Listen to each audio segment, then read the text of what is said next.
I'm not supposed to talk about this.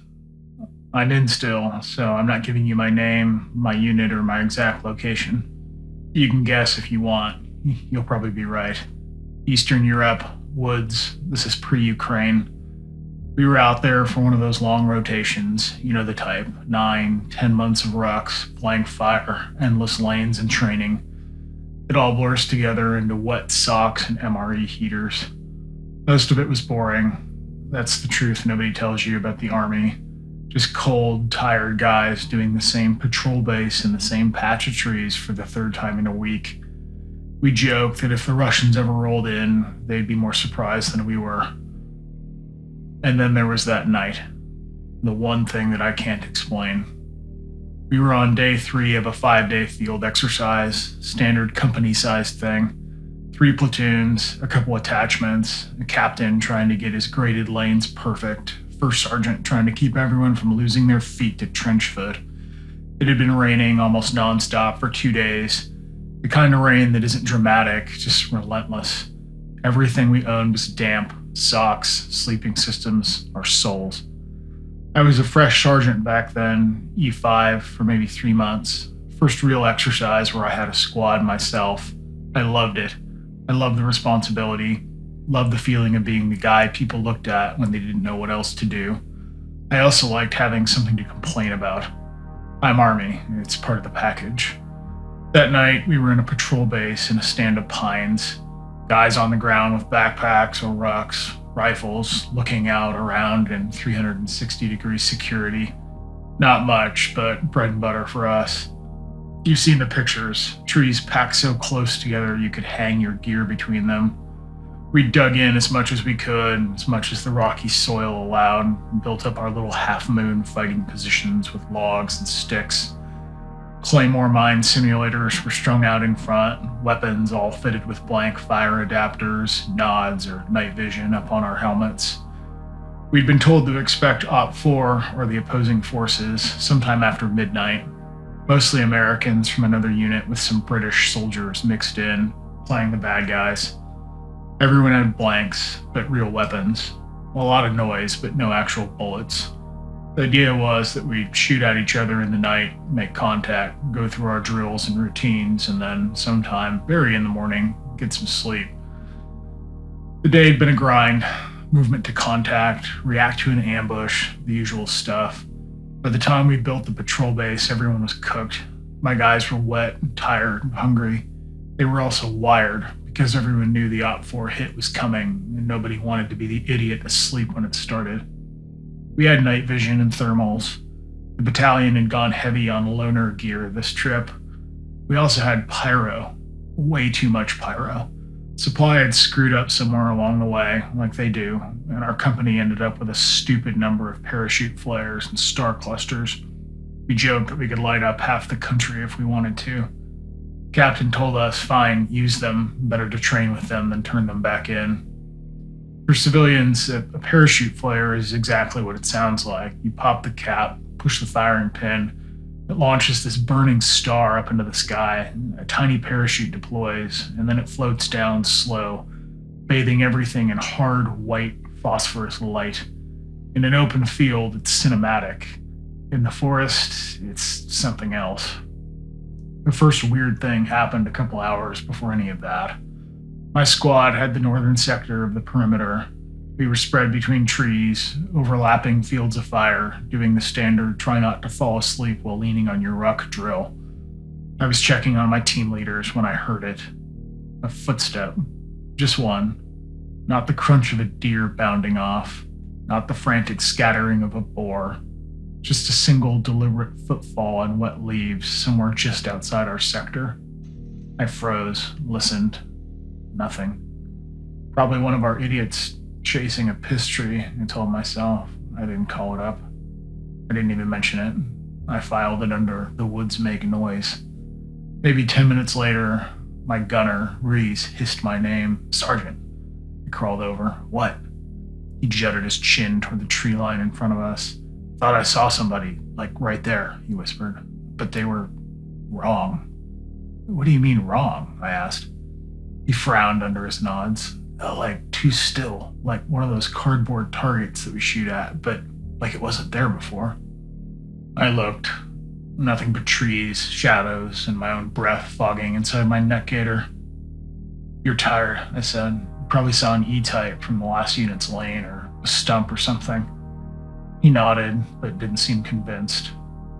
That was the second thing. Around 0100, the OPFOR kicked off. First, it was distant blanks popping in the dark, probably contacting another company or platoon. Then the faint whistle of a star cluster going up over the trees to our east. The platoon leader called it out on the radio, voices low and businesslike. We all sank a little deeper behind our rucks, scanning the horizon as good as we could in the dark. "Bring it in low, stay low, same sectors." We heard movement in the distance, branches breaking, boots in mud, the whole training noise package. Then the company net crackled and the word came down. Our patrol base was being probed by a platoon-sized enemy OPFOR element. It was exactly the scenario we'd been briefed on.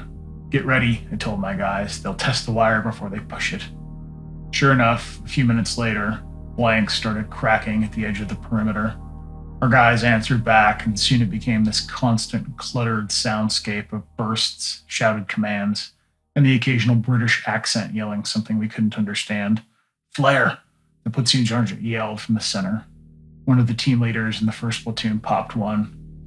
If you've never seen a parachute flare through night vision, it's hard to explain, and not ideal.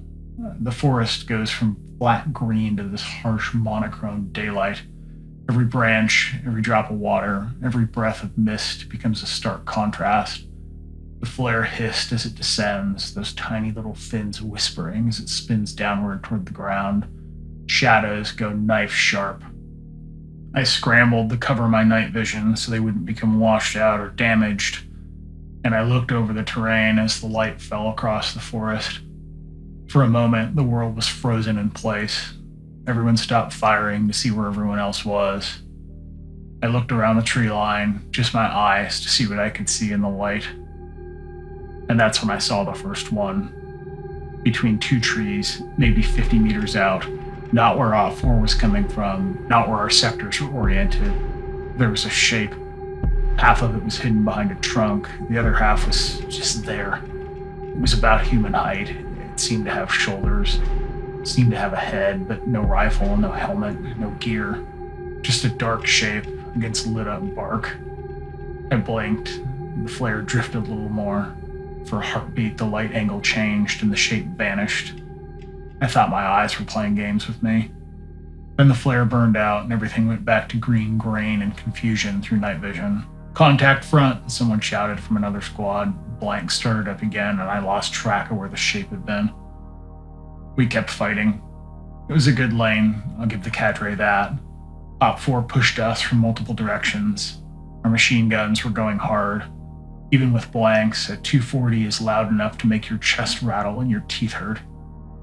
Feed trays clacked. Hot brass clinked off of helmets and settled into collars. Every few minutes, someone yelled for another flare. We'd gotten sloppy on pre-combat checks that day. One of my guys' nods died right as things started getting weird. Batteries out. I chewed his ass and tried to swap him a spare, half under my breath.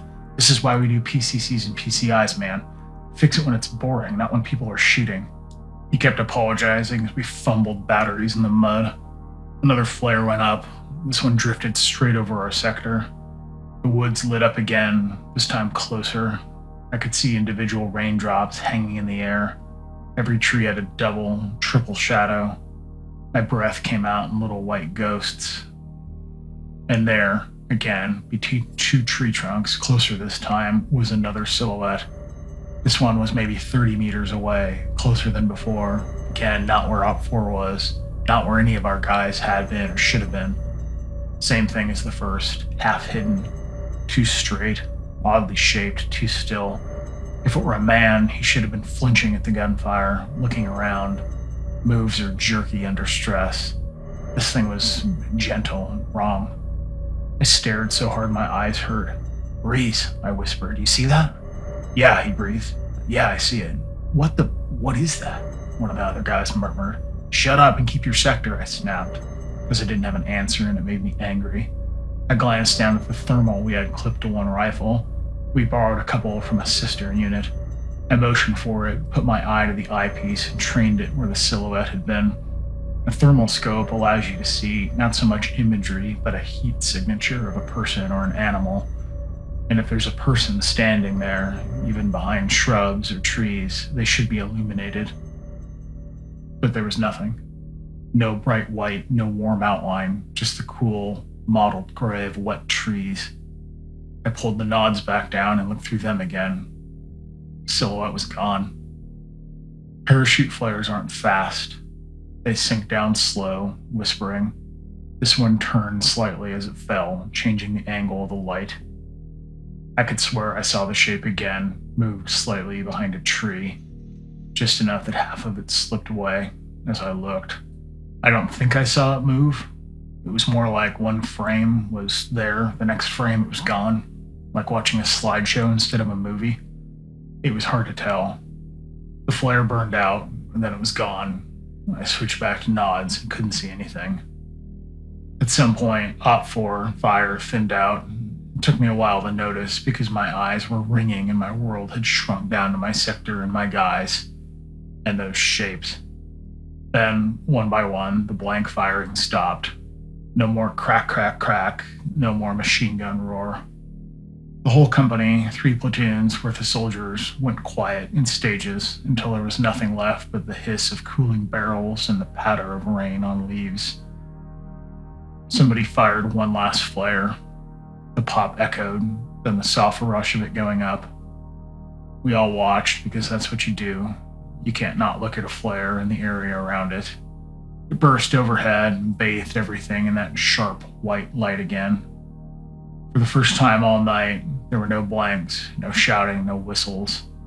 Just that flare, the soft hush of wind on the parachute, and the faint creaks of trees shifting under their own weight. It was so quiet I could hear my own heartbeat in my ears. And in that clarity, no muzzle flashes, no smoke, no noise, I saw 3 of them. Not in a line, not in formation, but scattered.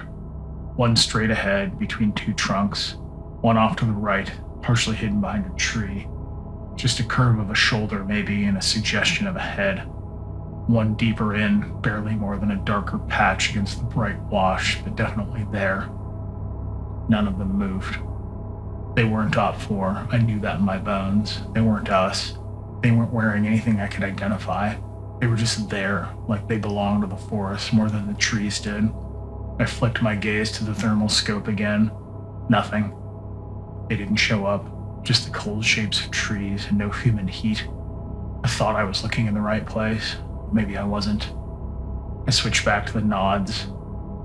It seemed that they had moved, maybe. I thought I saw them in the same places, the same stillness, but it was hard to tell. Someone whispered something behind me and I ignored them. Every instinct I had in me was screaming that we were being watched by something that didn't care if we saw it or not. The flare sank lower. The light angle shifted. One of the silhouettes, I think the one on the right, slipped fully behind a tree, but without a visible step. Just gone in one heartbeat and the next. We see them, right? Someone whispered to my left. It's not just me. Yeah, Ruiz breathed. I see him. I didn't trust my voice enough to answer. The flare finally guttered out. The winds went back to blurry green through night vision and lines of luminous tape. Nobody shot. Nobody moved. For a long moment after, nobody spoke. Eventually, OPFOR called it. They'd broken contact and pulled off. Malaya ended with some hand-wavy assessment on the radio about how we'd done okay but needed to work on fire control. Cadre came through with their little notebooks. Guys nervously laughed about almost falling asleep. Someone complained about their nods fogging up. The usual. Nobody mentioned the silhouettes. Not right away. The next morning, after stand 2 and a rushed breakfast of cold MRE bits, our platoon leadership did a sweep of the area. Standard routine and an after-action report. Check likely avenues of approach, see where we actually put our fire, pick up pyro trash and brass. I went along with my squad. I wanted to find something. Boot prints, cigarette butts, trash, anything that said that we were here. The only tracks we found belonged to us and the OPFOR that we'd been told about. We didn't find any weird boot patterns, no odd trash, no hidden OPs or observation posts. We walked out to where I thought I'd seen the nearest silhouette. There was nothing. Just a tree with a scar on the bark where someone had bumped it with a ruck months ago. I put my hand on it and felt nothing but cold, wet wood. A few hours later, back at the company command post, the captain and first sergeant pulled a handful of us in. Me, Ruiz, a couple of team leaders from other platoons, one of the machine gunners, all guys who'd made some comment on the line about seeing something. They closed the tent door. "All right," Captain said, "tell me what you saw." We all talked at once at first, then we got it out in pieces. Silhouettes, half behind trees, seen only in flare light. No weapons we could make out, no movement like normal people should have had under that kind of noise. Nothing on thermal. We described the quiet moment when the whole company had gone silent and the flare hung there like a tiny artificial sun, and those shapes just stood there. Captain listened, face steady, hands folded, and then he sighed. "All right," he said, "here's what's going to happen. The battalion's already aware of unidentified personnel being spotted during these lanes. This isn't the first time someone said something like this." He let that sink in. "But," he continued, "no one's reported any hostile acts. No one's been hurt. There's no confirmed enemy or civilian presence in your sector. Range control has nothing. Our partners have nothing." He held our eyes one by one. "You're going to write statements. You'll describe exactly what you saw. No embellishment, no ghost stories. After that, we're done. We don't talk about this on the net, in the barracks, on social media, or back home. We don't joke about shadow people to other companies. None of it. You tracking?" "Yes, sir," we muttered. "If you've got a problem with that," the first sergeant added, "you can bring it up through me. Not in front of Joe, not in front of Hire, nobody else. We clear?" We were clear. We wrote and signed sworn statements. And that was it. Officially, anyway. I didn't really think about it for a while after we got back. Rotations end, you get on a plane, you go home, you go back through training and motor pools and the range and the same old nonsense. Life fills up with new problems, NCOERs, evaluations, counseling statements, somebody's DUI, the platoon sergeant's divorce, whatever. But every so often, I'd be lying in bed, staring at the ceiling, and I'd hear that flare again in my head, the faint hiss, that weird suspended moment when the whole forest was lit up and those shapes were just there. Not attacking, not running, not signaling, just watching. 6 months later, I was at a stateside range helping another company run a night fire. One of their sergeants and I were sitting behind the line, sharing a dip and complaining about how our privates couldn't remember which end of the rifle pointed downrange. He'd been in the same country we had, different battalion, a year before us. We were talking about the rotation, how boring it had been, how the beer was better over there than here, all the usual stuff, when he said it. "Hey," he chuckled, "you ever hear anything about the night walkers out there?" I felt my spine go rigid. I turned my head slowly. "The what?" I asked. He laughed like he just told a good joke. "The night walkers," he said. "That's what some of my guys call them. Shapes in the trees during a lane, only showed up during night exercises under flare, didn't move right. It freaked a few people out. Command told us to shut up about it." He nudged me with his elbows. "You know how it is. Joe sees one weird shadow and suddenly we've got Slender Man out by the OP." I managed a weak laugh because that's what you do when you're not ready to show your cards. "Yeah," I said, "Joe's good at that." He kept talking about something else, some other exercise, but I didn't hear it. All I could think about was that silent flare light, those silhouettes, and the way our captain had said this wasn't the first time someone had reported unidentified personnel. Night walkers, that's what they'd called them. I didn't tell him we'd seen them too. I didn't tell him range control and command had told us the same thing. I didn't tell him I still see them when I close my eyes sometimes, standing there half behind the trees, just waiting for the light to come back on.